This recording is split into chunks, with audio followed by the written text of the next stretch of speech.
as you know, we have unbelievable franchises that we can choose to employ to build our guest experiences.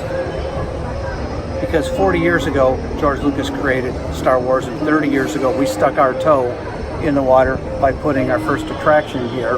It just seemed fitting that in a place like the US, where the depth of Star Wars love is just so incredible, that this would be the perfect place to do something really ambitious. I think there are other places we could put Star Wars attractions. I'm not sure there's other places that would warrant a land that's this robust with that kind of level of investment. And to us, it's all about exceeding our guests' expectations. And whether it's Anaheim or it's Orlando, I think we've probably done that. So I think it was a good investment. It's interesting. We have 11 $1 billion or more consumer products franchises in terms of retail sales. 11 of them. And that's that portfolio that we can draw upon. By bringing these, these business units together, it enables us to tell stories and to act as a catalyst for further storytelling in the world of publishing, games, and even merchandise outside the berm, if you will, in a much greater way. You know, we have millions of people that see movies, the Star Wars movies, our Marvel movies, all the time. And that's always been a catalyst for our activities outside the berm. But we've never really thought about a theme park as a catalyst for those things as well. But if you think about it, we have millions of people that see the movies. We have millions of people that walk through these gates 365 days a year on both coasts. That in itself is a catalyst for further storytelling. Maybe the most important thing about what we're doing here is that we all live within the world of the canon of Star Wars. But we're not constrained by the stories that have been told only to date. This is another venue for storytelling. This is another blank canvas. And we've already created 7 or 8 different publishing products based on the backstory of the Black Spire outpost. So it's already happening, much like Pirates of the Caribbean seeded the movie franchise, or in many cases, you know, like the great Avengers movies have really helped us create Marvel-based superhero attractions in our parks as well. It's very symbiotic. Well, this place itself is about to launch a whole bunch of fantastic content for the Walt Disney Company based on the mythologies that we're creating. So we're working with Lucas very carefully to make sure that we stay within that mythology. But at the same time, we have many degrees of freedom to create our own story. You know, you see Hondo Anaka, right, who greets you at the beginning of Millennium Falcon. Certainly, you know, Hondo's more or less a more or less obscure character, but now he's got his own story, right? It's about Smuggler's Run. Where's that going to go? Stay tuned. We all have a North Star that we all paddle in the same direction, right, to get to that North Star, if you will. And we're not siloed. You know, we're like this with our friends at Marvel. We're like this with our friends at Pixar. We're like this with our friends at Lucas, because we're all about storytelling. We do it in a physical way. We like to say that we're the physical manifestation of the magic. We extend storytelling by doing so. And they respect that. Matter of fact, I had dinner last night with Kathy Kennedy, and we were talking about how great the partnership has gone for the last 5 years, from the inception of the idea that, hey, maybe we should do something like this, to what it actually sort of turned out to be. And I think the proof is in what you all see and will experience over the next days, weeks, months, years. But we all have the same goals in mind, because at Disney, it's not about an individual operating unit. It's about the brand. First of all, the brand, the Disney brand, and then all those great franchises that fit underneath it. Look, we've got the wealth of riches. We've got an embarrassment of riches. And we don't want to do anything that anybody else can do.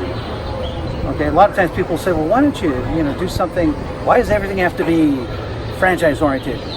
Because that's our barrier to entry. Because if any of our competitors had our intellectual property, guess what they would be doing? The exact same thing they're doing. We're doing. But they don't have it. And we do.